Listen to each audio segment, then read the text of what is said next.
of the United States of America and to the republic for which it stands, one nation, under God, indivisible, with liberty and justice for all. Please join us for a moment of silence.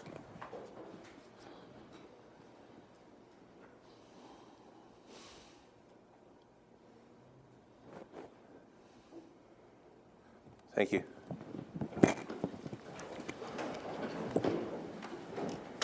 We'll start off with the first item on the agenda, which is citizen concerns. Any item that is not on the agenda, please come speak at this time.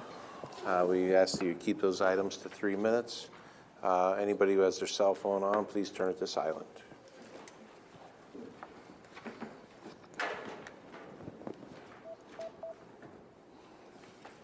All right, seeing nothing, we'll move on to item 2, approval of the agenda. I move it. Second? Motion by Raddick, second by Taylor. Any discussion? All those in favor, say aye. Aye. Anyone opposed?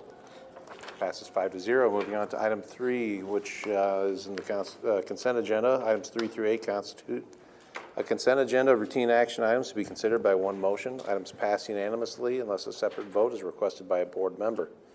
Item 3, approval of board minutes of the February 8th, 2022 meeting. Item 4 is approval of claims. Item 5 from the auditor. A, canvass of Little Sioux Intercounty Drainage District trustee election. B, canvass of Sand Hill Lakeport Drainage District trustee election. C, canvass of the McCandless Intercounty Drainage District trustee election. Item 6 from Board Administration. A, approval of notice of property sale resolution for parcel known as 1825 West 4th for Tuesday, March 1st at 4:35 p.m. B, approval of notice of property sale resolution for parcel 1309 West 14th for Tuesday, March 1st at 4:37 p.m. C, approval of notice of property sale resolution for parcel 3200 Leach Avenue for Tuesday, March 1st at 4:39 p.m. Item 7 from Human Resources. A is approval of memorandum of personnel transactions. B is authorization to initiate hiring process. And 8 from Secondary Roads, approve the underground utility permit for the Iowa DOT and to direct the chair to sign the permits. Anything to be heard on the consent agenda? I'd move it, Mr. Chair. I'll second. So motion by Taylor, second by Raddick. Any discussion from anybody? All right, all those in favor say aye.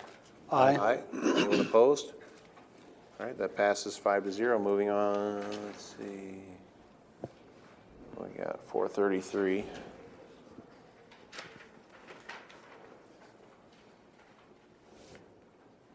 Pat, do you want to take your item on item 10, or you want to just wait a minute and hear from David? What was that? You want to take your item or wait a minute and hear from David? This item will take a little bit. It'll be a short demo of the new Okay, finance. so we'll just wait a minute here for our set time.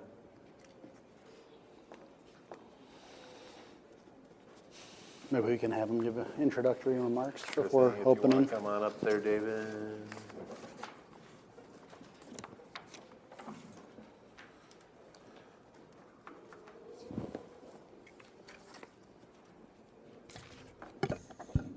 Good evening, Supervisors. David Gleiser, Director of Community Economic Development.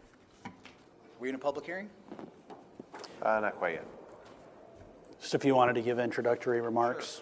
The Appropriate. board's going to hold a public hearing this evening to meet the statutory requirements of Chapter 403 of the Code of Iowa in order to amend the urban renewal plan for our GROW Woodbury County urban renewal area and authorize a development agreement with Ag Processing, Inc., also known commonly as AGP. And the proposed amendment is necessary to help facilitate the $70 million expansion that was announced by AGP in November of 2021. That month, the board approved a resolution expressing intent to provide economic development support to AGP for this expansion.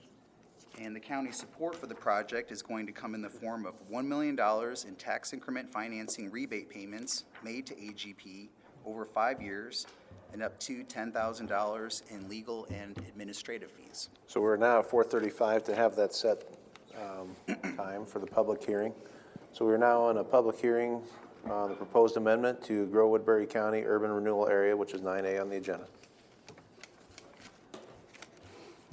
Any comments to be heard from the public?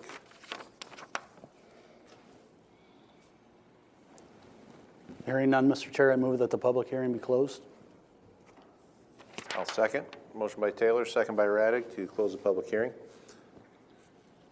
All right, any discussion? All those in favor say aye. Aye. Anyone opposed? Passes 5-0. So 9B is approve the resolution to amend the urban renewal plan for the Grow Woodbury County Urban Renewal Area. I'll move that, Mr. Chair. Second. All right, we got a motion by Taylor, second by DeWitt. Any discussion on the item? All right, seeing none, all those in favor say aye. Aye. Anyone opposed? Passes 5-0. 9C is approve the resolution setting a date of meeting in which the proposed to approve development agreement with Ag Processing, Inc., including tax increment payments for Tuesday, March 1st, 2022 at 4:45 p.m. So moved. Second that. Motion by Taylor, second by Raddick. Any further discussion? All right, all those in favor say aye. Aye. Anyone opposed? Passes 5-0. Moving on to, we got another set time, 4:37, we're just up there. It's a public hearing on proposed zoning ordinance text amendment to subsections 2.01.4 and 2.01.5. It's now 4:37, we're in that set time. We're now in the public hearing. Anyone to be heard on the zoning text amendment? And just to reiterate or refresh folks' memory, this is basically a sort of a housekeeping item for our zoning ordinance text. There was a change in the state law, and so we needed to react and change the language in our local regulations to be in line with the state.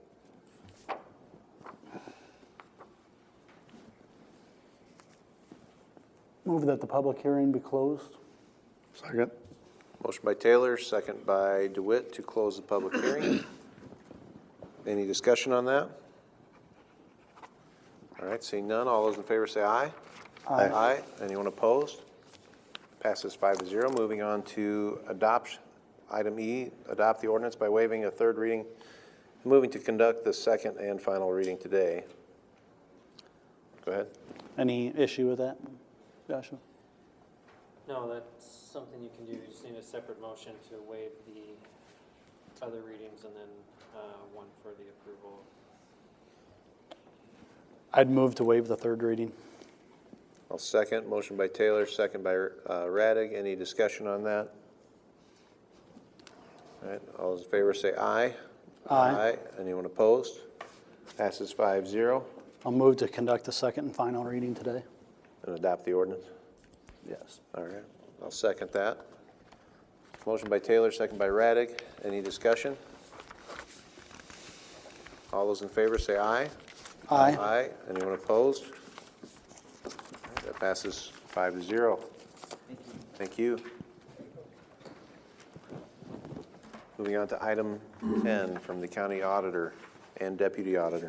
Approval to activate Socrata Open Finance and place the link on the homepage of the county website for public access. So I did share Michelle Scaff, Deputy Auditor, and I wanted to take a few minutes to present our new open finance site. It is not yet public, so the request tonight would be for you to review and either advise us to make it public on the website, or if you want to further review it, I can give you more information so that you can do that before we make it public. When we started the Tyler project, we did subscribe to a transparency forum where we can share all of our finance information with the public, and we do have it configured and ready to go. So if you have the Teams meeting, I did share that with you so you can look at it on your computers, or we've got it projected behind you.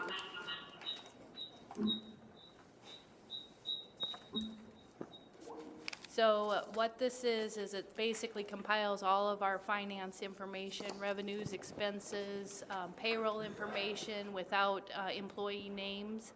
And it gives the public an opportunity to be able to look at this on a regular basis. It's updated every Wednesday, so when you approve the claims on Tuesday night, Wednesday overnight, it will update after we've paid those claims so that the public would be able to see that information right away. So some of the features in here, if you scroll down through here, you can see that we've got 4 basic sections. We've got revenue, we've got expenses are within the operating budget, and total spending would be a checkbook basically of the funds that we can search vendors and information on there. And then total payroll will give payroll information. If you keep scrolling down through here, you'll see some pretty nice little graphs that break things down. So this is revenue broken down by line item. You can scroll through here. Got operating budget by function, and the function would be, for example, uniform patrol, rural patrol, different things like that. Then we have payroll broken down by department, and we have operating budget broken down by office. And that's just a really quick down and dirty look at what's going on. Every one of these has a link down at the bottom that you can drill down and get more information, and there's just so much going on in this that you can almost click on anything and get more information. So if we go just up here is the same things that is in these 4 boxes. So if we just look at the revenue quickly here,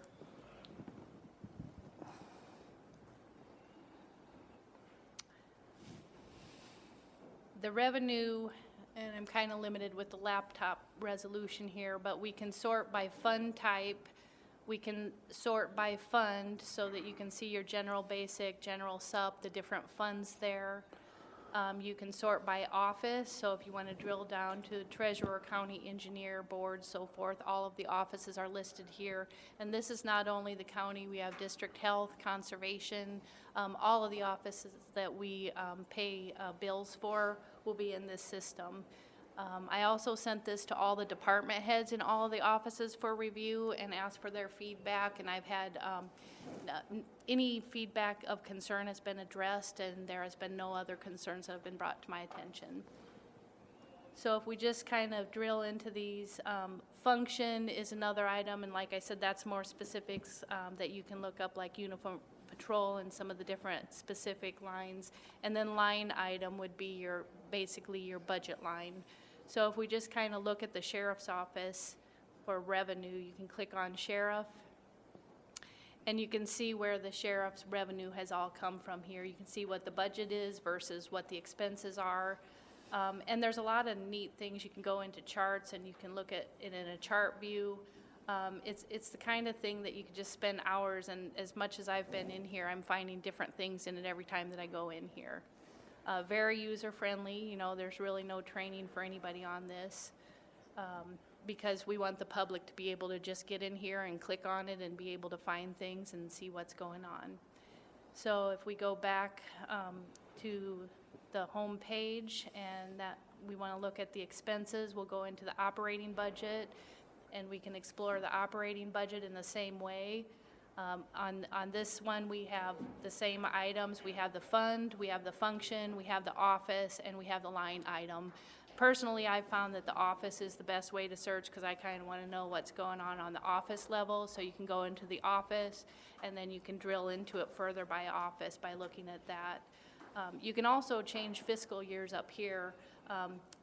I'm trying to work with them to remove 2017 because we did not convert that year, but all of these other years you can go back and you can look at the year and you can get a full picture of what happened during that time frame. So we'll go back to our home page and just a couple more items. The total spending is going to be where you're going to find the checkbook, so if we explore this a little bit. You'll see here that we've got this broken down a little bit differently. We've got departments here, we've got fund, we've got function, and we've got vendors on here. So if we want to click on vendor, we can see all the vendors here, and it's organized, you know, by the expense amount. You can sort here by different items. You can sort alphabetically, you can sort, whichever way you'd like to. And then you can go into any one of these vendors and you can see specific transactions on that vendor. If you want to see how an office has expended, you can click on department, and now you can see, here's a hot topic, the law enforcement authority, and you can drill down in there and see what kind of expenses have been in that location. And then on this checkbook, you can see the checkbook, and we can sort. I'm going to just sort descending, so the most recent is on top, and you can see that we've got expenses from February 1st. And I'm in the law enforcement authority on this cert, so this is just sorting by department and the checkbook. So you can find a lot of information in here. You can also put a search in here if you know the name of a vendor, and you can find all of the expenses for that fiscal year. And again, you can drop down here and you can look at past fiscal years to see what the spending was for the checkbook for them. So a lot of good stuff. I think you guys will really like getting into this and drilling down and looking at things. I'm sure you probably wish that you had had this before the budget started. But ultimately, Encode is our source, so if any departments want information, we're going to have them talk to us, and we're going to look in Encode. We're not going to look in here for we're not going to publish information, or if we get an open records request, we're going to go to Encode. Even though this is drawing from Encode, it's a different way that they compile the data together. Explain Encode. Encode is our finance software. So Okay. the Tyler project, we pay all of our payroll, all of our bills are paid through that software. So if you have an open records request, you're going to do that because that's the official accounting rather than this, which Yes. is kind of a user-friendly interface? Exactly. Okay. Michelle, can I ask you one more? Sorry. Yes. When you look at treasurer and you look at Board of Supervisors and their budgets and the amount of revenue that's being generated, it looks like an enormous amount for the treasurer. Is that because she, is collecting all revenue on behalf of the taxing bodies? Is there a way to drill down to see what all that encompasses? Same thing with the Board of Supervisors. It looks like here's this huge budget, but that's not for this board per se, right? Okay, so I'm going to go into the revenue, and I can go up here the same to go into those. And I'm going to just go by office, and I'm going to look at the treasurer. And when you just look at this screen, you're like, wow, they got a lot more revenue than they budgeted. What the heck's going on here? She's been holding out on us. Yeah, and so then if you click on treasurer, now you can see the real picture. So you can see how that shifted the budget and the incoming revenue. And if you scroll through here, you can see that that's school districts and corporation tax funds. So you can understand, yeah, they received a lot of revenue, but they also paid out a lot to the other entities that we don't budget for. So, good question. Okay, and then the last segment of the 4 is the payroll. So you can go and explore payroll from here or from that home screen that I was on originally.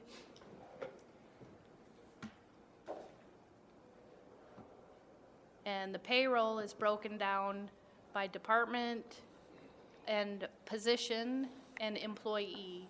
So if you go to position, it's going to show you all of the positions in the entire county. Now, if you click on one of these positions, corrections officers, some of you may be interested, you're going to see all these are our correction officers. And you can see that the pay varies depending on the person. We don't have any names in here. It's just the position. But these are actual figures of someone who works for the county in there. So you can see how much is paid in benefits, how much is paid in payroll, and the light blue is overtime. So you can explore that by positions. You can explore it by departments and so forth. So lots of information, and for every graph that's up at the top, if you scroll down to the bottom, it's going to give you, more of a table format if you want to see it in a different way there. So lots of good stuff there. Really, unless you have questions, that's just kind of the big and bad overview of it. If you feel comfortable by this presentation to make it public, we can have IT put that on our website, and it would be available as soon as I believe they said they probably could get it on there by the end of the week. If you'd rather review it, I can send you the link for you guys to review on your own a little bit before you make that decision, and we can come back to it. It's really up to you. And then we have some cross links down here at the bottom too, that you can go to our financial report on the website. You can go to our county site, or you can go to the budget book, and that just redirects it to our county website. And have that information on it. So kind of circular, it'll be on our county website to get to it, and then it'll get you back to the county website. I'm sorry if you already answered this, but is this updated, daily or weekly with the claims process? It's updated on Wednesday night, so we Okay. generally pay the claims on Wednesday morning after the board approves them. So Wednesday overnight, they'll do an update so that it'll be, weekly. Okay.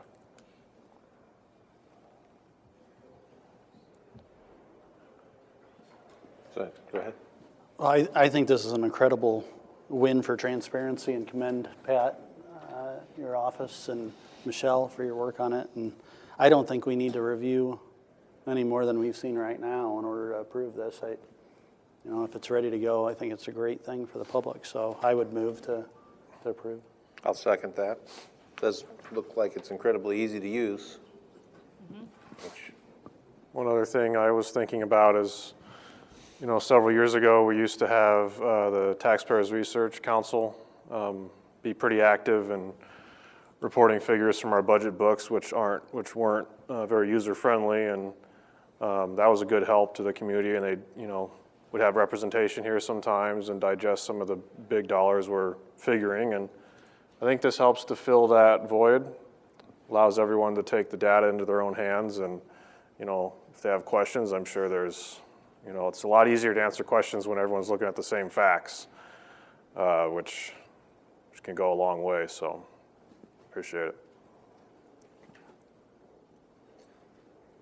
so we had a motion by Taylor, second by Raddick, to approve the activation of the finance software. Any further discussion? All those in favor say aye. Aye. Anyone opposed? Okay, that passes 5-0. Thank you, Michelle. Thank you. Moving on to item 11 from our city assessor, John Lawson, this discussion of exemption applications for historical property tax exemption under Iowa Code 427.16, informational item. Go ahead. Okay. I received two property exemptions for historic property rehabilitation. One is at 520 Nebraska Street. I believe that's the old Montgomery Ward's building. The other one is 413 Pierce Street.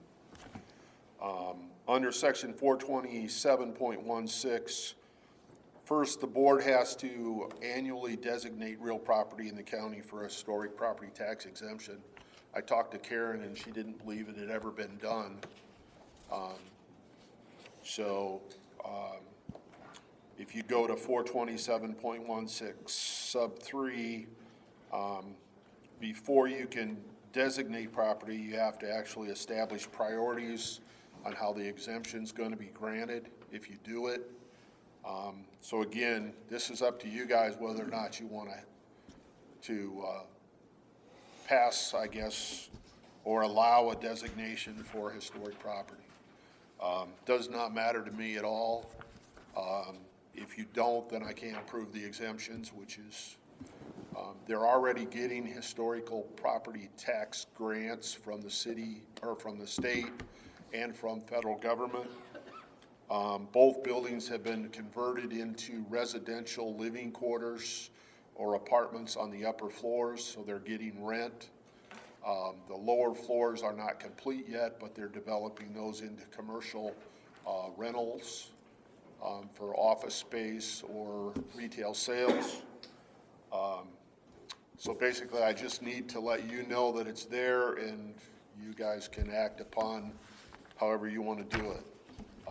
If you don't pass anything, I just have to turn down the exemptions. So. I don't see any interest in pursuing it myself. We have too many large properties in our downtown that would be considered historic, and that's a huge part of the tax base that we just basically write off.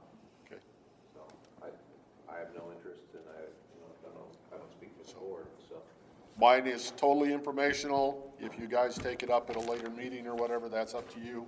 I just would pass the exemption if that happens, so, thank you. Can we discuss further, Mr. Chair?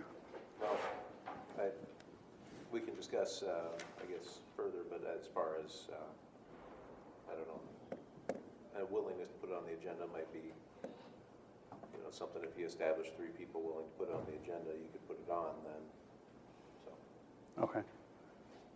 Go ahead. Is there, I'm just wondering if there's precedents, Joshua, that you know of for us doing this? I mean, obviously, the code allows us to do this, and if there's developers who are actively pursuing development based on the county's potential participation, I'd at least like to explore it between, you know. To my knowledge, it's the first time anyone's approached the county regarding this exemption. And I think Karen's been here a lot longer than I have, but is this the first that you remember also? Okay. Well, it's something I'm willing to explore if we have developers or anybody listening among the hundreds and hundreds on YouTube. If that's a game changer between to develop or not to develop, so. I think we need to know how much tax base we're taking off. I saw one was 15 million, the other was 5 million. That just erodes our tax base. It's something we've never done before. They're getting a lot of tax credits already. How many do they need? Right, but it's a tax base that's not there right now, correct? No, it's there. It's there, I think. It's our largest tax base in the entire, Right, but the County. development that's not developed right now isn't being taxed, correct? You're taking the whole property off. right. Right, but what I'm saying is if you're rehabilitating something that is either blight or there's nothing in there right now, or you're only taxing the new, then you're not losing anything, if that No, makes sense. it's a tax exemption, so it's not the same. Right, but my point still stands that it's not like you have a $15 million tax that you're losing right now. And somebody might not do the development at all. If you don't. These are already developed properties. So And you're then they're taking already retroactively? developed. Yes. Is that your understanding? Yes. So this Montgomery Ward and Motor Mart, all of these are completely developed? Yes. Okay. Yes. The 413 Pierce is the old Hatch building, so right next door to where I work, and it is completely redeveloped. People live in there. And the other one, I know somebody in the room here that lives at 520 Nebraska, so So these simply take them all off of the tax base is what you're saying? yes. And when you open the floodgate with these 2 properties, then think of all the other historic downtown Sioux City properties that are already valued at like 10 or 15 million dollars that we're going to just say, okay, you don't pay property taxes anymore. And it's 100% exemption? That's what it sounds like. That's what I understand too. After they just got historic tax credits to rehabilitate the property. That's, to me, it's one of the biggest pieces of corporate welfare you could ask for. Okay. So, does anyone else have any questions on it, or? All right, moving on to item 12. Item A, from Secondary Roads, approve the certificate of completion of the 2021 PCC patching project with 10 Point Construction for $54,552. Work was completed in compliance with the plans and specifications. I recommend approval of the completion certificate. I'll move it. Second. Motion by Raddick, second by DeWitt. Any discussion? All those in favor say aye. Aye. Any opposed? Passes 5-0.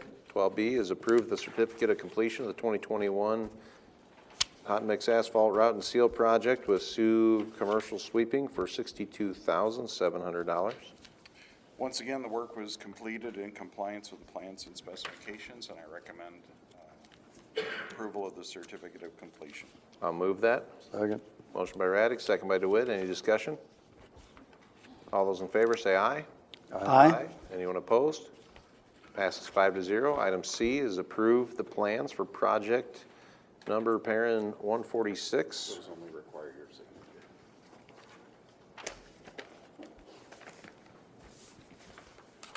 The parent 146 project is to replace bridge number E6. It's just east of the East Sioux city limits on County Road D12. We have a short span concrete slab bridge there now. It'll be replaced with a twin box culvert. Work is in the May. Wait a minute. According to this one, it says Correctionville Road in Charles. Or am I on the No, wrong? the first one, parent Oh, okay. 146 is Thank you. is the one on D12. Okay. Work is scheduled for the May 17th, 2022 letting at DOT. I recommend approval of the plans. I'll move the approval of the plans. This requires signatures of the full board.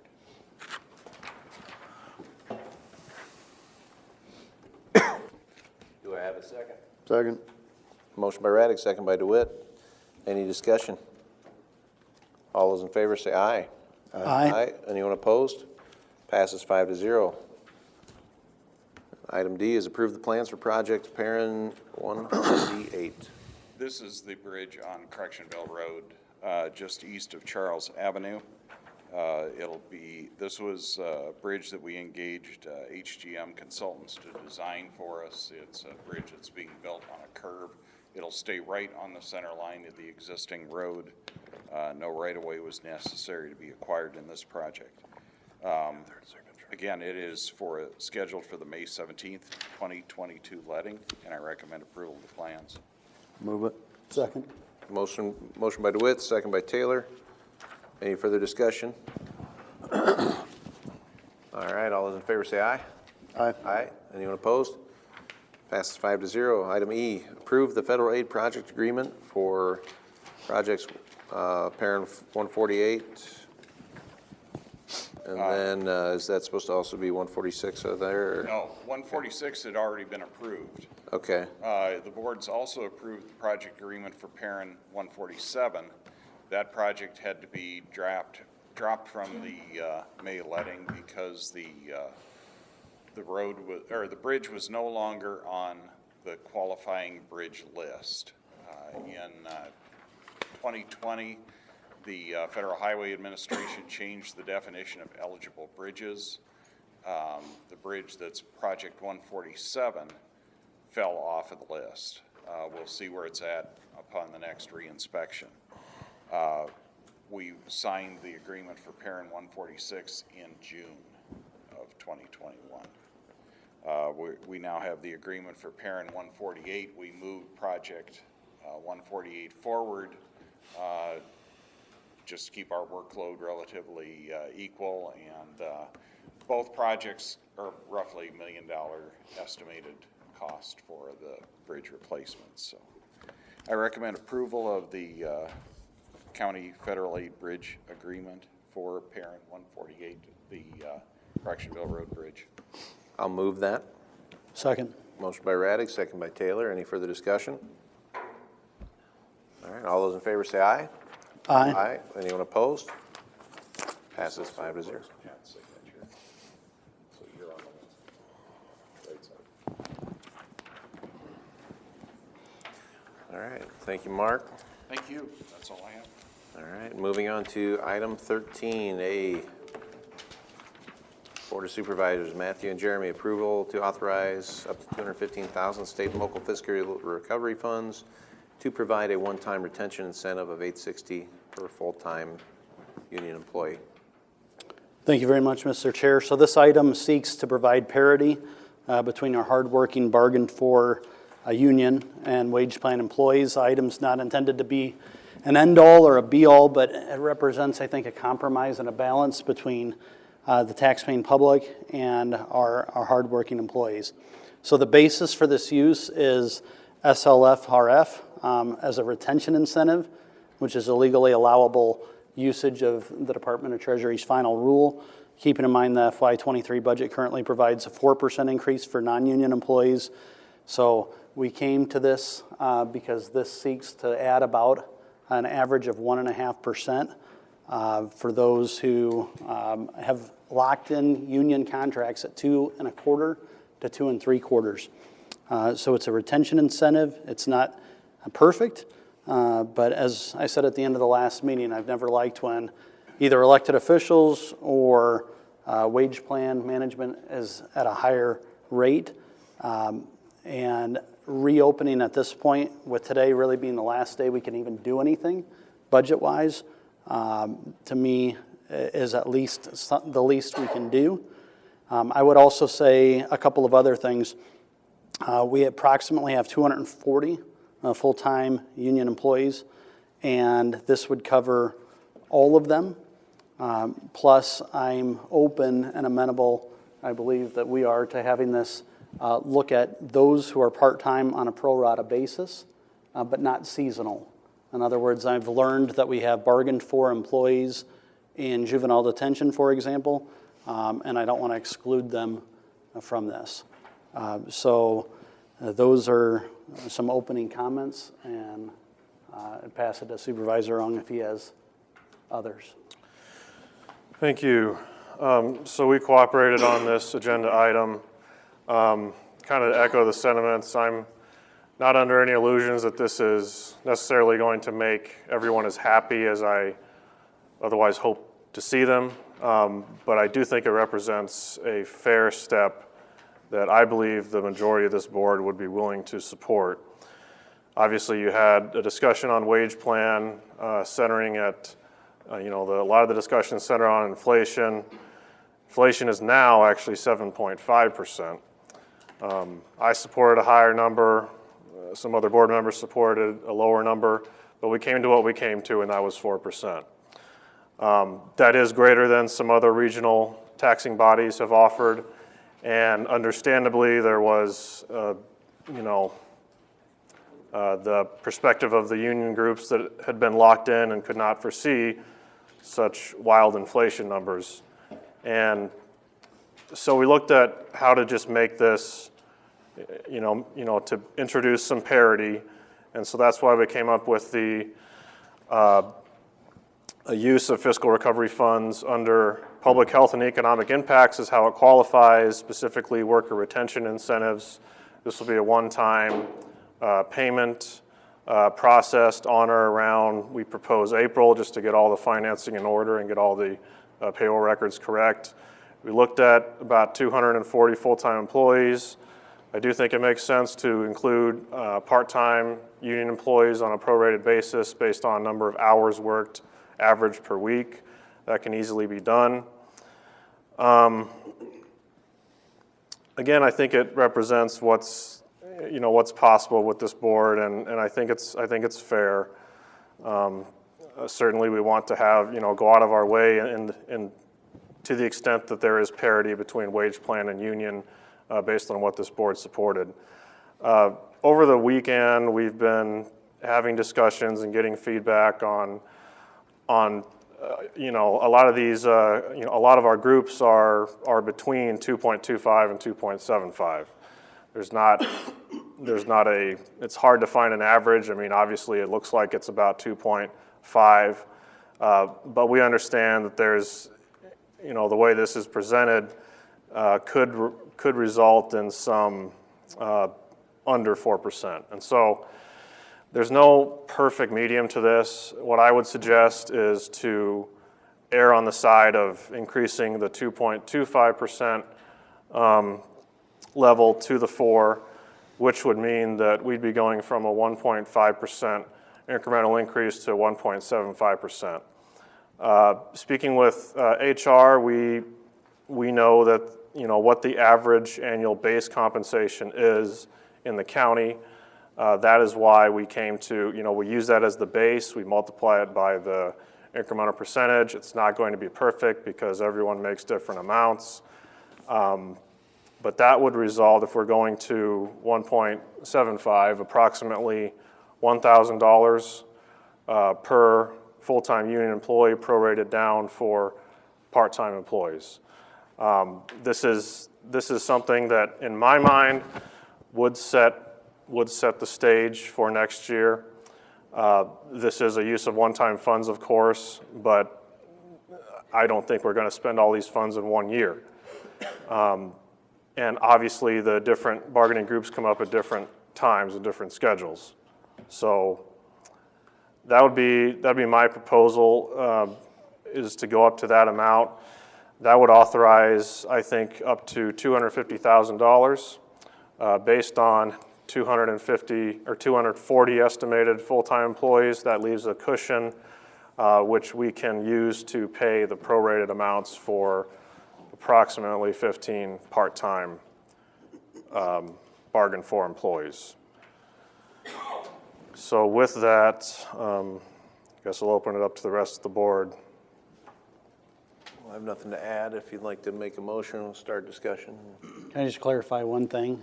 I'm supportive of the $1,000, by the way, but when do the second round of ARPA recovery funds come? Is that May? We don't get the second one till about May 11th of this year. Is that constrain us, either Dennis, Pat, or Michelle, to making that payment prior to that? Not really, because we're guaranteed we are getting the money, so it's really based on anticipated revenues. So I think you can do it, because we'll have that money this fiscal year in May, so I think you can do it anytime you want to do it. Okay, so April's not an issue? It's not an issue, but we do publish wages in July by fiscal year, so it will be published with the fiscal year 22 wages. I don't have an issue with that because it's non-tax dollars anyway. Right. And IPERS will not be held from this because it is just a performance retention type of stimulus. Also, when you make the motion, if you would please add on the wage plan, the ones that are covered by union contracts, they should be covered under this plan. I think they are in the totals. Example would be a secretary in our office or even our assistant legal advisor here. He gets union, asks for whatever union contract gives, that's what they get. So they really should be included in this also. And also prorate down your part-time, full-time, part-time. Says a juvenile detention, our court security, they should get it too. Prorate it down to what their hours are. And with that, you're going to add about 10,000 to it. So you're still 250. But we're not talking seasonal employees, right? Somebody who comes in next week and says, well, I get this. Secondary roads, summer help, they would not be included. I think I saw some nodding from our HR director, so that those are reflected. Yeah, would you please?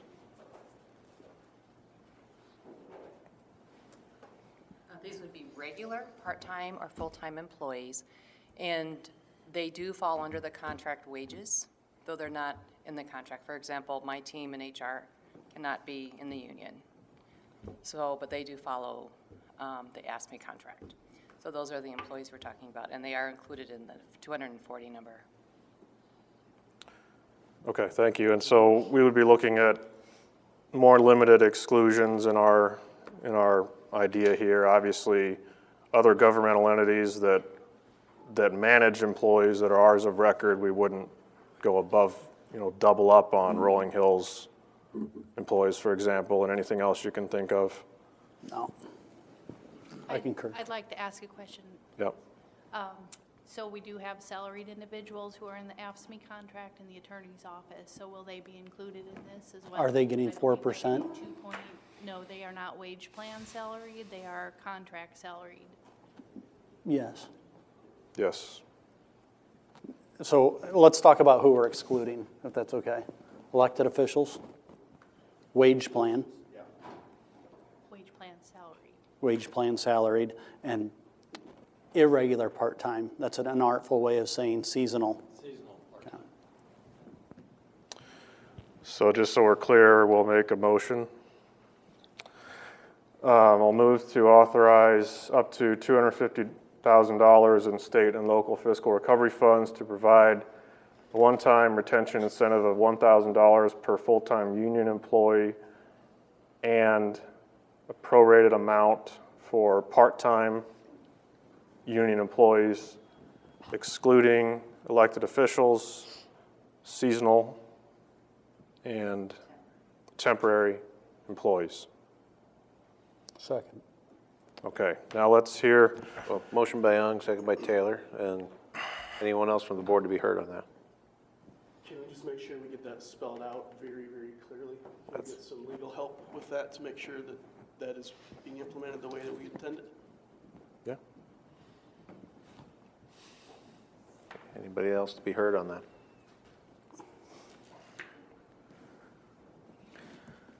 Are you conflicted out on voting? Any questions from anyone on the board? Yeah, I I guess. did. Yeah, And to make it clear, this does not affect our tax dollars, it does not affect our budgets whatsoever. It's a one-time ARPA stipulation. So nobody to be heard on it? All right, all those in favor, say aye. Aye. Anyone opposed? Okay, passes 5-0. All right, moving on to 13B from Board of Supervisors. Number 1, approval to allocate $1,291,264 from ARPA state and local fiscal recovery funds to Siouxland District Health Department under the eligible use category of public health and economic impacts and the public health staff response to COVID-19. Thank you. Come up with smaller names. No, I'm just kidding. Well, I let you read it, so I didn't have to repeat that part. Okay, so to make this clear on the outset, this is not a proposal to reduce any funding to Siouxland District Health, but rather to shift the funding source for the FY23 budget to fiscal recovery funds, which is a no-brainer, in my opinion. We're talking about, a lot of the media likes to characterize fiscal recovery funds as COVID funds, even though that's one of the 4 buckets of eligible uses you can use the funds for. This is a proposal to use it on the health impact to public health staff dealing proportionally with COVID-19 effects. That means testing, lab work, paperwork, phone calls. In the backup material, if any of you had a chance to look at it, again, I want to thank District Health and Michelle in the auditor's office and others for helping me compile this table. What we did is our best effort to show, just to back up, the question we want to answer here is, what percentage of our health department employees' time is estimated to be spent on COVID-19 response?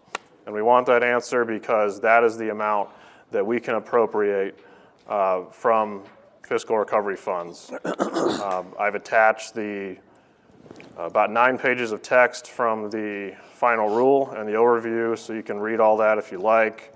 But it's specifically addressed that we can use these funds on the portion of the employee that responds to COVID-19, with some caveats and options that if it's over 50%, they're considered 100%. And you also have to keep periodic records.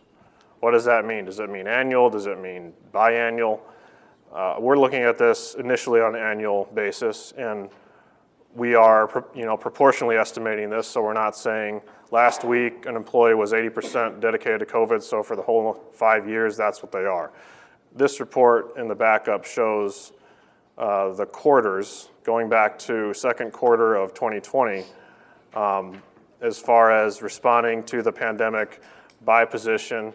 Each position that had a role in responding to the pandemic is given a percentage of their time that they spent. This was generated by the director and deputy director directly interfacing with the members of the department, and the department giving their feedback and also utilizing some timesheets and reports. They've been tracking this information for grant purposes and reporting purposes anyway, so it was helpful. So we came up with anywhere between 5 and 100% of dedicated use for this purpose. My proposal is to, in coordination with Director Kevin Green, recommend that we cap this amount at about 80%.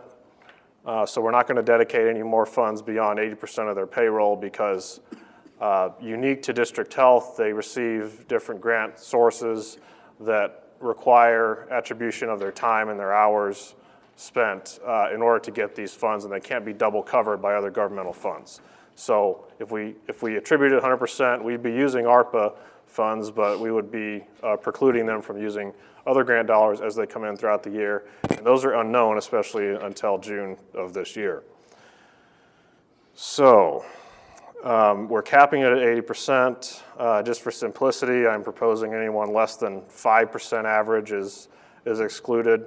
And the ultimate percentage I'm talking about is what we get when we average several quarters up to the last month.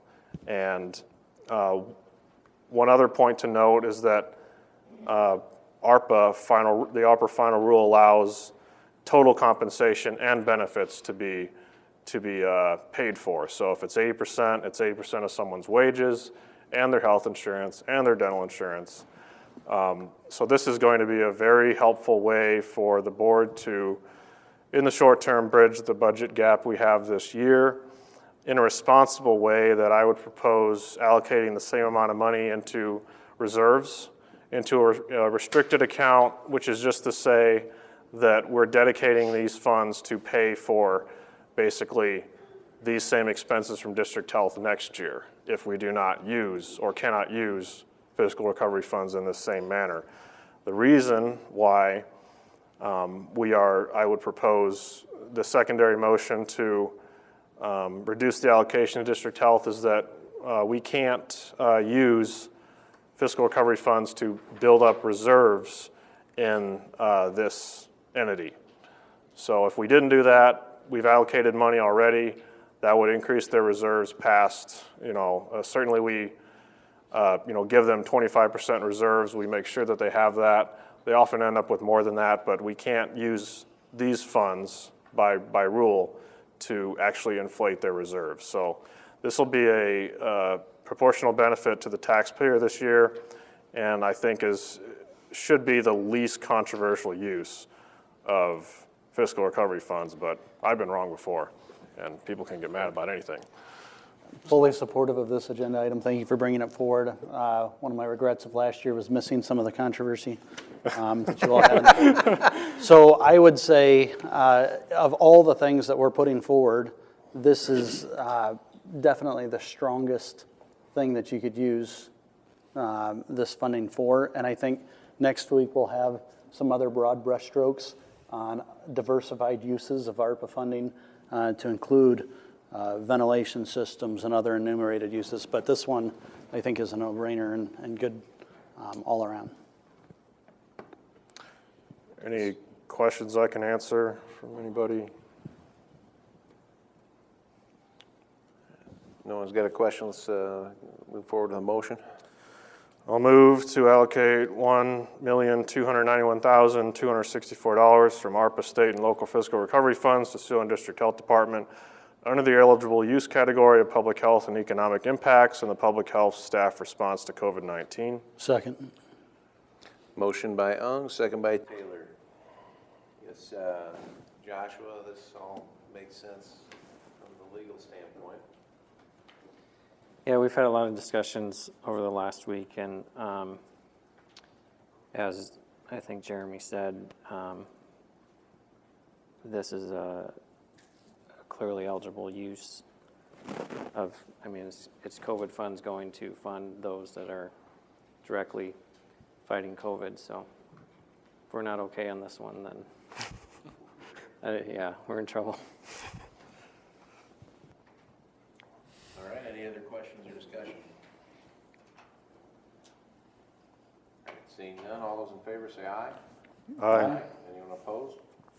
Passes 5-0. Your subsequent motion for item 2 is approval to reduce the same dollar amount for county allocation to Siouxland District Health. Yep. So I'll make that motion to reduce by $1,291,264 the FY 2023 county allocation to Siouxland District Health. Second. Motion by Ung, second by Taylor. Any discussion on item 2? I would just say we will look at this periodically as the rule requires. We can't just in perpetuity allocate this amount, so next year, hopefully, it will be less. That would be all of our hope and expectation. So, but we'll review this periodically, and this will be reflected in our spending or expense reports to Treasury on those reporting timelines, so. All right, any other questions or discussion on this? I know we've hit it up in the first item. All right, all those in favor say aye. Aye. Anyone opposed? Passes 5-0. Move on to item 3, approval to rescind January 18th, 2022 motion which split proceeds of the sale of the county farm for 23 and 24. Instead, retain all proceeds in general basic reserves and within a restricted reserve account purpose for the 24 budget review session. Yes, Mr. Chair, this is applicable due to the approval of the last 2 motions. The funds from the county farm are no longer needed for this next fiscal year in order to balance the tax rate. It still is a good time of year market-wise and fundamentally, I think a good idea to sell the county farm, but to obligate it for not FY23, but future fiscal years. Additionally, I don't like to necessarily count the chickens before they're hatched and don't really like to broadcast what we think half of the sale price will be in the budgeting process since we don't know. And so I think the goal was good in the past. You know, we want to allocate equally across a couple fiscal years. The board unanimously supported, but the reality is that this can be used for FY24 or even 25. Yes.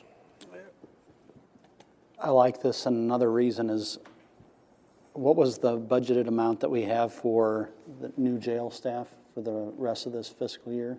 22, 23, 334,000. That's a startup to get them. It's going to be about It's going to be 1.2 1.2 to 1.3 million, 1.3 or so. and we're still going to have a gap between when we can actually receive any revenue potentially. Yes.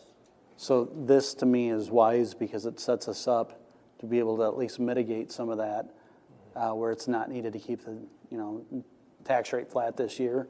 I think is a wise move for planning purposes. We know next year is going to be just as difficult, if not more. Hopefully the year after that is not as it starts to get easier. But for this motion and but for the sale, it's a guarantee that taxes increase exponentially next year. I mean, there's just no way around it. We can't cut that's right. enough out of this budget. We can't cut over 1.3 million without cutting wages, which we're not going to do. No, we aren't cutting wages, no. Right, so this is, No layoffs. right, so this is a way to be able to offshore some of that money to potentially do that, so I'd be supportive. And it brings a lot of funds to bear. With a lot of people didn't even realize the county was in the farming business. So I'll move to rescind the January 18 motion which split proceeds of the sale of the county farm for FY23 and 24 and to instead retain all proceeds in general basic reserves and within a restricted reserve account purpose for FY24 budget review sessions. Second. A motion by Hung, second by Taylor. Definitely won't be counting any chickens once the farm is sold. That's right. Sorry. I usually don't have an audience when I say a terrible joke. The effect is the same, though. More sympathy, maybe. Yeah. Any further discussion on the item? All right. All those in favor say aye. Aye. Anyone opposed? All right, passes 5-0. Moving on to 13C from Board Administration. C1 is approve the use of gaming revenues, $175,341 in the Rural Basic Fund to, it says reduce tax rate, but essentially keep the tax rate the same. Correct. Yeah, we need to do this to get the tax rate flat. This is an attempt of one of two things plus Matthew's item. And we accomplish this by doing what Matthew did, also these two small things here. So when you use $175,341 rural basic from gaming revenues, that will still leave you $442,478 unobligated in gaming revenues, can be used basically for anything. The reason we want to leave a healthy balance there, because the future is very unknown what's going to happen. And we're budgeting 15 months ahead of time till the next year before we even do anything. So you need these balances here to cover additional expenses that might come up, requests, things like that. If we open the jail a month early, you know, we're gonna have to come up with some money. Because that pushes everything back a little bit, and that's a possibility. So you'll have money set aside there, plus our reserves, but this money you can use for anything. So you have 442,000 left until we do a couple other things down the road here. And that'll help reduce the rural basic rate. And then we'll go on to the next item after this one. I'd move approval to use gaming revenue of $175,341, the rural basic fund, to reduce the tax rate. Second. Motion by Taylor, second by Young. Any further discussion on the item? All right, all those in favor say aye. Aye. Anyone opposed?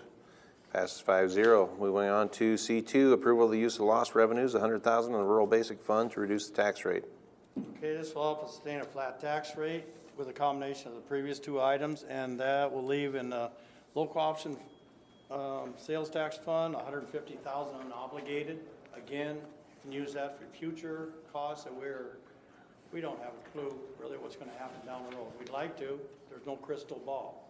So you have, between the two funds, you'll have about, 645,000 available to cover other things if the board approves, or other requests that may flow in during the fiscal year. So I think it's wise to have good balances there, because a lot could happen down the road. So in passing this one, we will achieve a flat tax rate, the same rate basically. It goes down 0.0043 cents. So a very, very slight. Slight decrease, yeah. 4/10 of 1%. Well, I'll move C2. Second. Motion by Raddick, second by Taylor. Any further discussion on the item? All right. Seeing no discussion, all those in favor say aye. Aye. Anyone opposed? Passes 5-0. C3, proposed uses of ARPA funds for FY23. Okay, on this motion here, this is actually using ARPA funds on 4 different items. Those items for fiscal year 23, and Jeremy and Matthew and Joshua on this, that we're proposing to use ARPA funds for in gaming revenue, Meals on Wheels, which would be $12,760. And then on local option sales tax loss funds, Simcoe Housing, $10,235. Sioux City Regional Convention Tourism, $20,000. Western Iowa Tourism, $10,235, for a total of $40,000. Out of lost funds will be go to the unobligated, and $12,760 gaming revenue go back to the unobligated. And this is a step now down the road. You could give more money to these agencies that are nonprofit potential. That hasn't been determined yet. What we're doing is what has been approved by the board currently to offset next year. So Joshua just asked the question we already asked earlier. This is an enumerated use in the Department of Treasury's final rule that you're comfortable with. Nonprofits, tourism, and those the like. Is that right?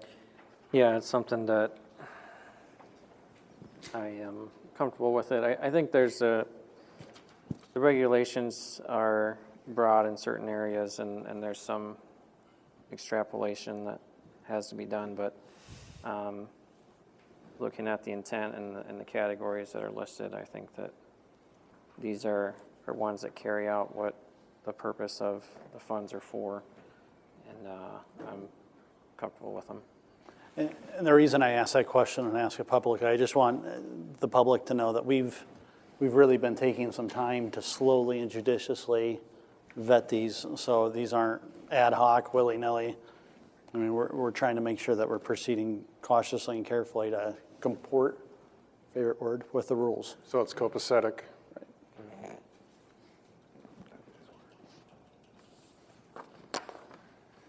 All right, so how do you want to move this as a motion to use package? ARPA funds to fund those 4 different items.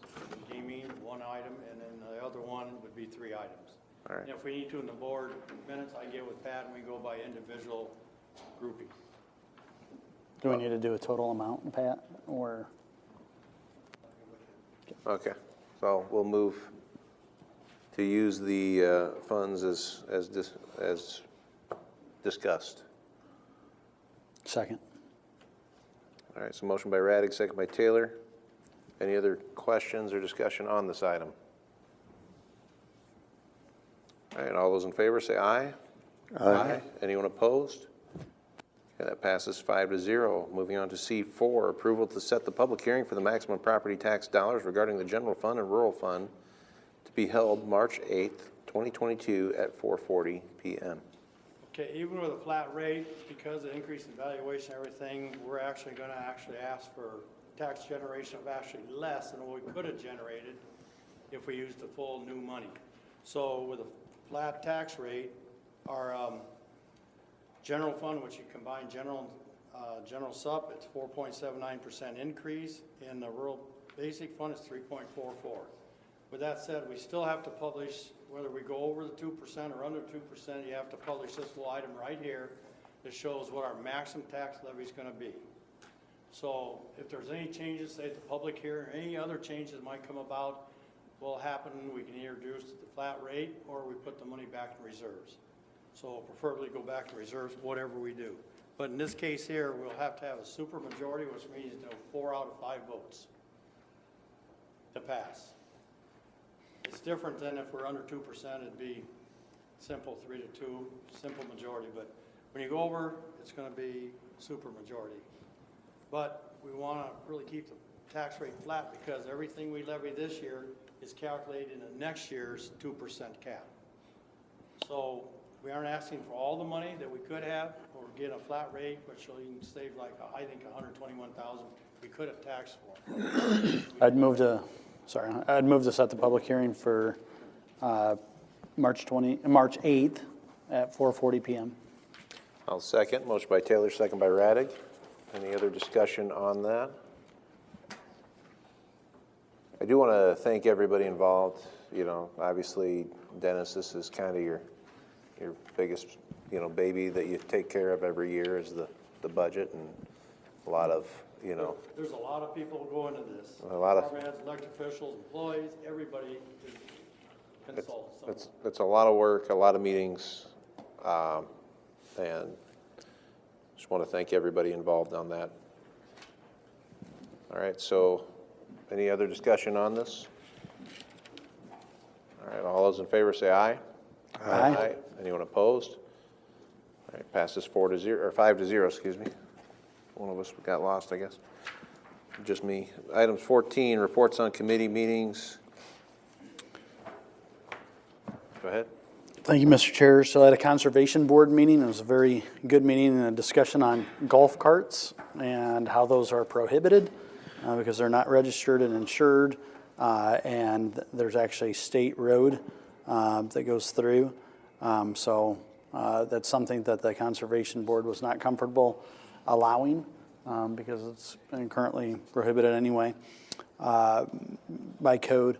We swore in Tom Limoges onto the Conservation Board. I've known Tom for quite a while. He'll do a great job.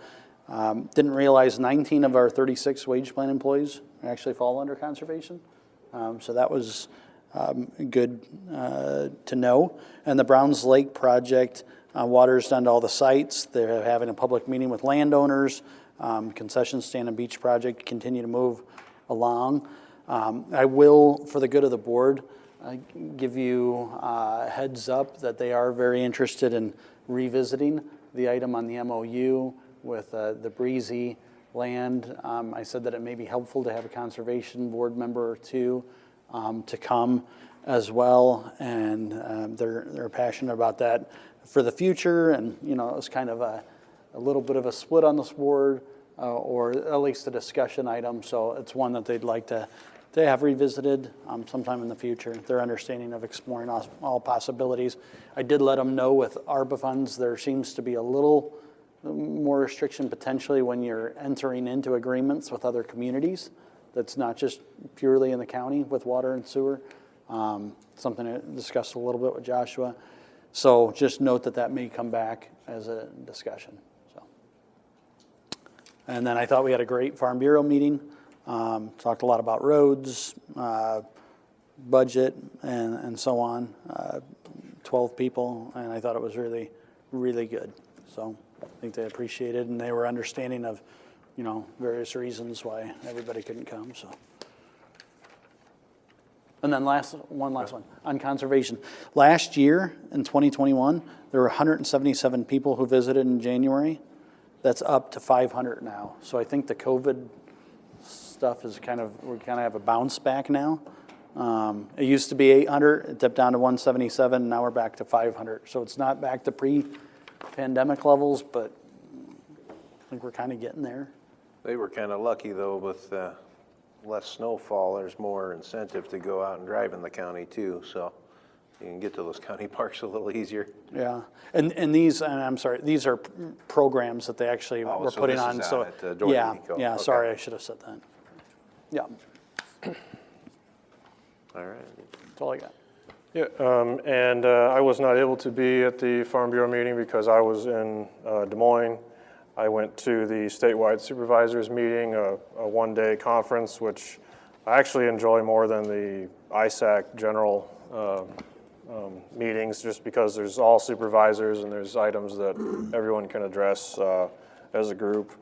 And so we heard several different things. One was, well, first of all, we had slated time for legislators to interface with us, and unfortunately, as the cards we were dealt, we only had 6 of them show, and they gave a couple minutes pitch, and then they left because they had to caucus for the school funding debate. So it doesn't always line up perfectly. This year it didn't, but we heard from an attorney with the Iowa Utilities Board on the county role and consideration of pipelines. That was a big one. It was a riveting presentation from the attorney, but he got quite a bit of feedback from the different county supervisors that echo a lot of what our board has said and done in filing what we have, and especially appealing to the board to be cautious on the use of eminent domain for profit enterprise like that, and to study it out before going down that route. What was somewhat encouraging was the comments that when it's brought up for a discussion, or when the application is done, all the public comments been wrapped up, they think by the end of this year or early next year. When that process starts, typically it's not this is the way it is and then we close it. It's, if there is a use of eminent domain considered, then they'll be reaching out directly to people and different things like that. So they say that they don't like to go down that road, but we definitely let them have it on what our expectations are on behalf of our landowners. And so I think they're trying to, I'm sure they got some good feedback from all the county supervisors, a lot of different issues. After that, we had a presentation a vendor presentation from Summit Carbon Solutions, one of the pipelines. They have 681 miles of anticipated pipeline route in Iowa. They gave us this map. I'll just pass it down. You guys can see where that pipeline goes through. And they gave their reasoning for doing so, and how it's based on the different, those stars show where there's refineries and different things like that. So that's not necessarily set in stone as far as the distance in each county. But another thing that was interesting to me is they introduced their main lobbyist, you could say, in the corner of the room. They said, "Welcome, Governor Terry Branstad." And I just thought it was interesting because when they introduced him, he got less applause than the Summit Carbon Solutions guy got. Just interesting. After that, we had an update from the Iowa Department of Revenue, from Nicholas Belke. His main topic was on wind turbines, actually, and 427B discussions. And there's a whole slide I'm looking at here of answering the question of, in lieu of the valuation and assessment provisions, how is property assessed if not subject to special valuation? Or the question we've been grappling with. What was mentioned was that there are various references to replacement tax and market value throughout the code. That is 427B, 428, 441, 437A. And his comment was that reasonable minds can differ on what that looks like. Obviously, there has been no development in areas without this ordinance, and I was complimented by other county supervisors the steps we had taken up to this point in our ordinance process with wind turbines. But it does raise that question again about, how, what comes first? Is it the approval of the ordinance, or is it the fact that they're going to come and develop no matter what? And so the replacement tax task force is in operation to answer that question, and also, so that's the primary thing they're looking at. The secondary thing is just how do you assess, vast repairs or upgrades or additions to these turbines. So I wanted to interrupt you there because that's where definitely I think that is something of importance to us, because if the task force is going to recommend that it stay like an either or, that it's either replacement tax or it's your 427B, we kind of want to know what that cap is going to be, because if it's 30% now and they change it to 25%, we'd rather get in on 30% now.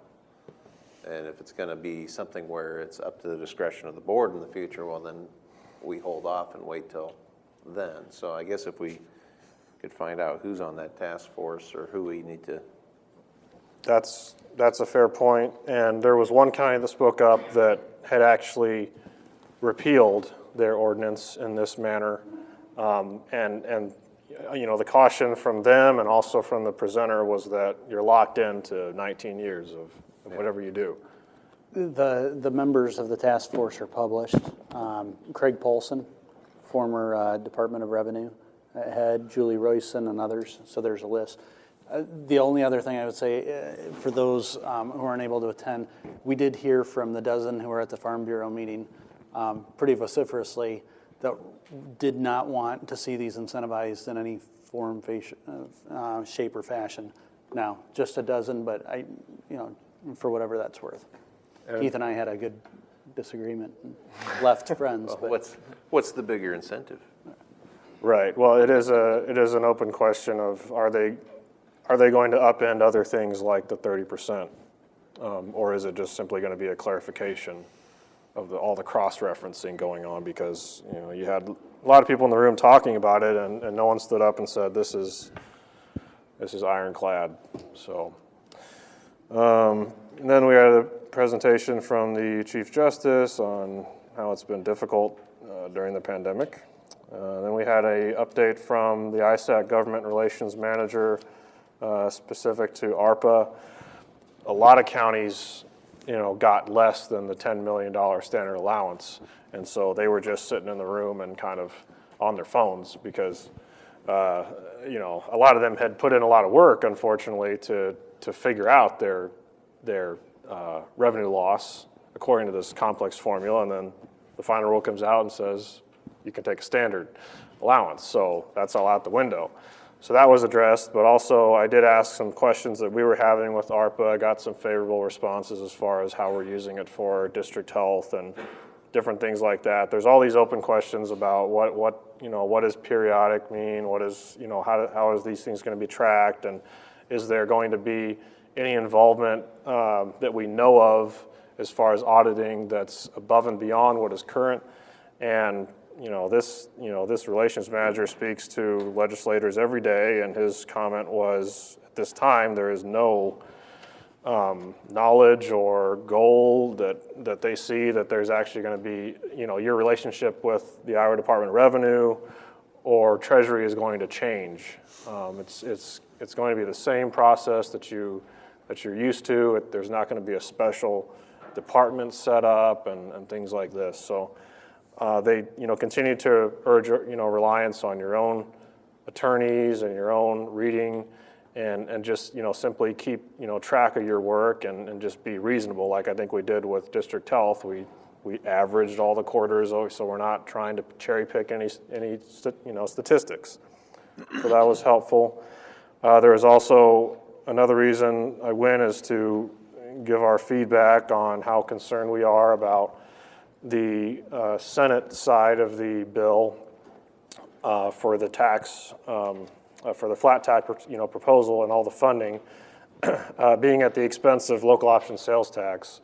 A lot of counties aren't in our position as far as how we use it and how we got that approved and how we benefit from it and our people benefit from it. But the concern is that you're not losing anything, you're giving it up to the state, but then is the state always going to fund it? Kind of like the whole, is it going to go back and forth, like almost like a mental health thing where it's just, it's your responsibility, our responsibility, it changes every year. Is there going to be a backfill or no backfill? So we just wanted that predictability, and I, along with other counties, spoke in favor of urging caution there. ISAC itself is also leery, but that is the only budget proposal that also funds IWIL. So that's kind of an offsetting thing for the membership, is that the Senate side finally funds IWIL for conservation, but it takes away lost for local governments. The governors and the House versions don't do either of those, I believe, and so but they're, at least put on the radar that the local option is something we need to depend on. We need assurances that if it's going to go, according to the proposal, that it's not one of those things that just sunsets and we have no control over future years, since we asked for that, from our community. And that is all. Thank you. All right. I had Simcoe exec, which we did discuss our new employees. Bill Cole and Kurt Miller are both going to be retiring, and they're staying on to train their replacements, which is kind of nice. So we're going to have that carryover and transfer of knowledge of how their job is done. And again, Farm Bureau, the local option sales tax was brought up. Mark made sure to get them on the radar that that's not something we want to lose. So, moving on to round 2, citizen concerns. I have something. Go ahead.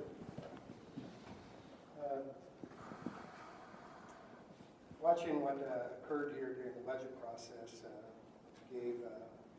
there was a lot of talk about inflation. And we gave the salaried wage plan employees a 4% increase. And there was a lot of discussion about inflation. In fact, I was writing home today from Des Moines. And I heard the inflation rate actually is the projection is about 10%. And so after you gave, tonight, I think it was great what you did, compromise for the collective bargaining unit. I think that was a good use of that money, good compromise to do that. But after watching what occurred with the wage plan, salary wage plan employees, Supervisor Taylor was very explicit tonight in excluding them from anything that was going to take place there. But there are 27 pay periods that are going to be in the next fiscal year. And so I dug into it over the weekend, and I used Dennis Butler's salary to look at that. And so what occurs is when you have 27 pay periods, in order to that is not much.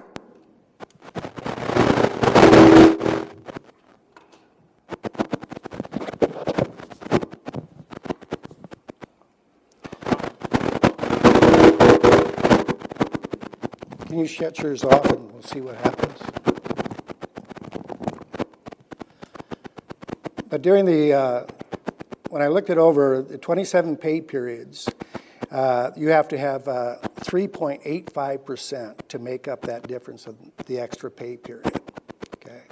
So what salaried wage plan employees are going to see on their check is 0.15%.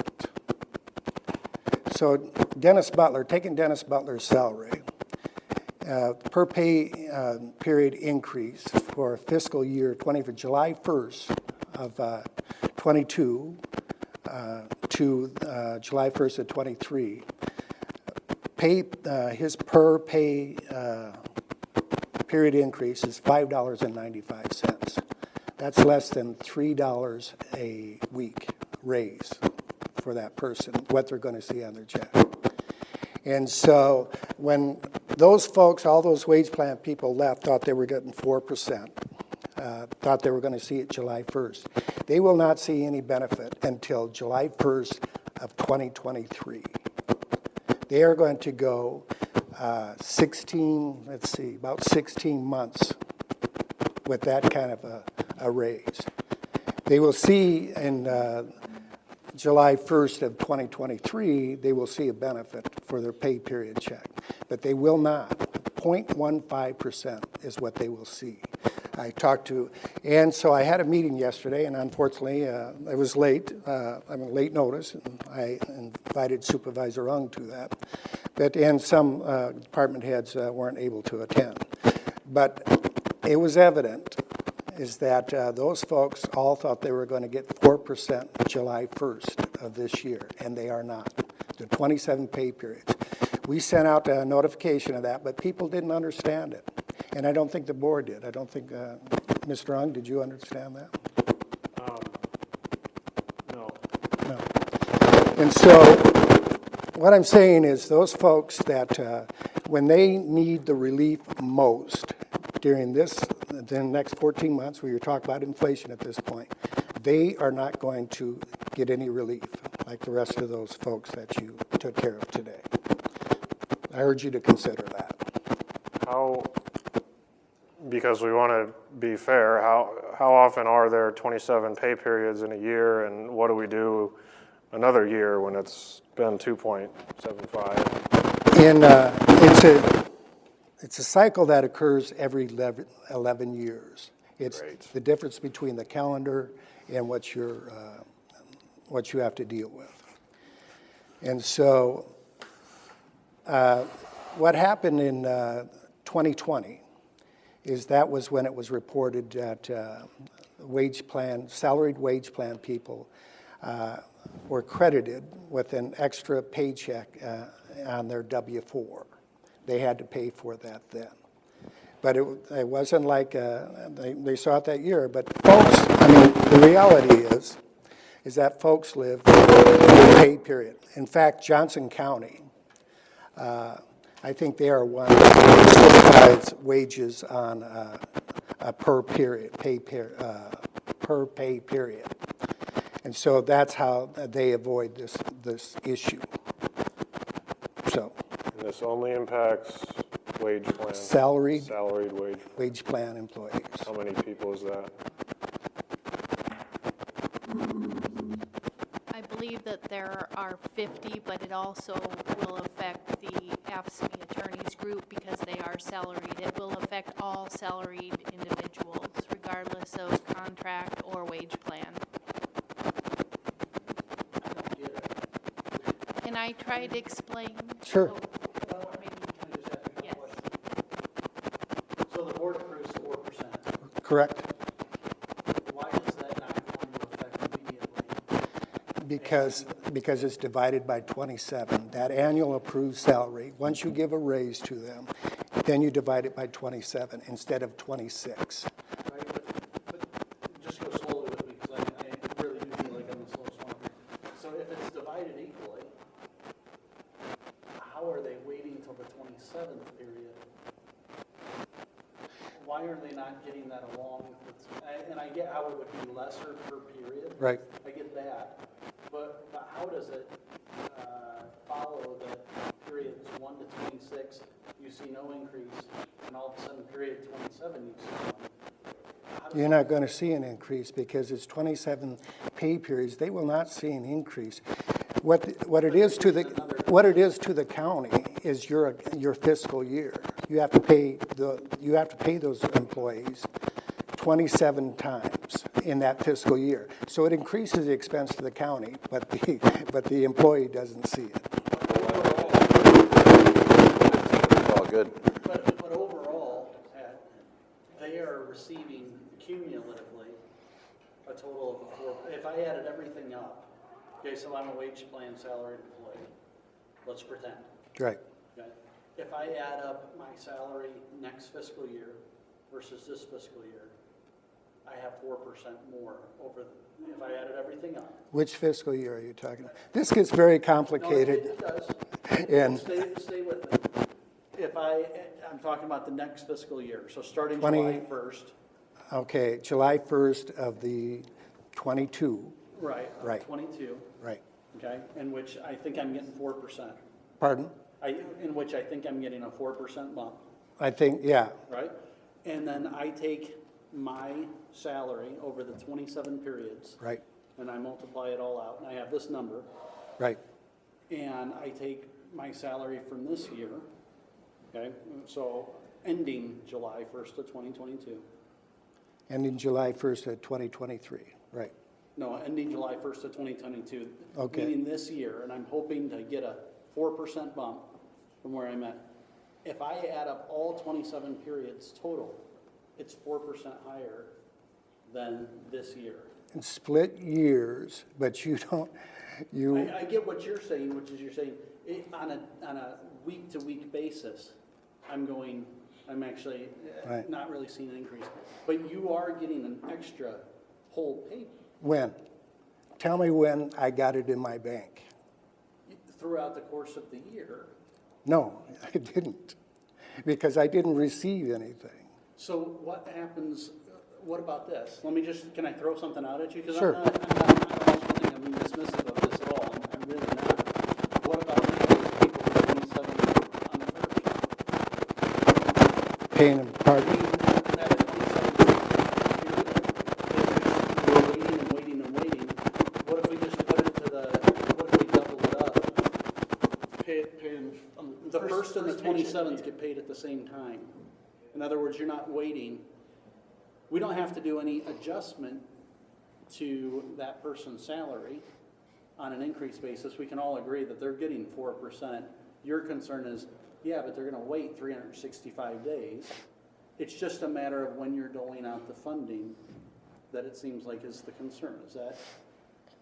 Your argument is, yeah, you're giving them 4%, but they're not gonna actually get it until that extra pay period at the end of the year. What I'm suggesting is, what if they got 2 pay periods in the very beginning of the year? We're not going to solve this right here, but we do have a set time to get to in our conference board meeting on the budget.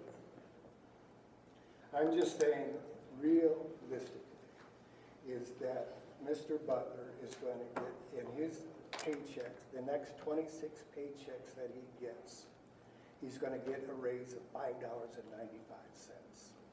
That's what's going to occur. That's the reality of the situation when you're talking about all these other folks. The hourly people get it right away. They get their 2.75%, and you gave them some money, but they get it because they're hourly.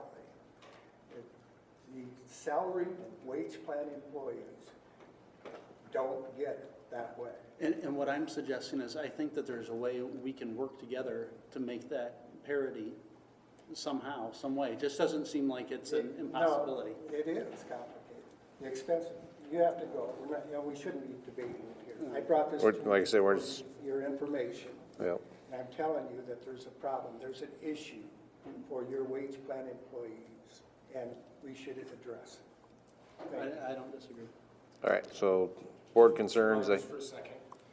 It took me a while to kind of comprehend yesterday during the meeting. And I see what you're saying, if you did the 27th payment and moved it up to the 1st, right?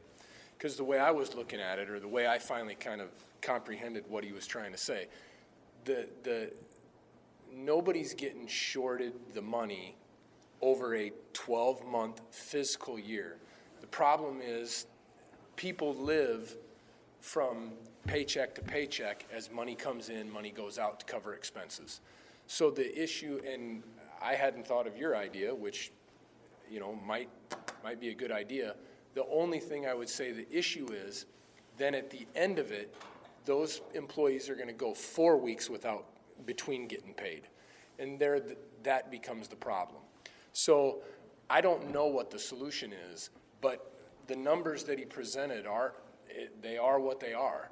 Literally, he will get $5.95 additional pay every pay period, which is or less than $3 a week. And while I think the agreement is that in no way are they getting screwed out of the money. I don't know any other way to say it. No way are they getting screwed out of the money. But for the people that are living from pay period to pay period, which most everybody I know does, they literally are going to get a $6 a pay period raise when the Mid-American bill is going up $200 or $100 a month. And so I don't know the solution, but I think Pat is correct that for those employees, it is definitely a pay period to pay period or a month to month issue because, and your idea of doing it in the beginning, it sounds great, but then a year later, it's going to be that. I just say this. Can we move on to, we got another meeting, we got a set time for the budget on the conference board we got to get to. So if there's no other board concerns, I thought we were in citizen concerns. going on to board concerns. Yeah, there's a 6 o'clock meeting upstairs we're all supposed to be at. Sorry. All right. So, no other concerns, we are adjourned.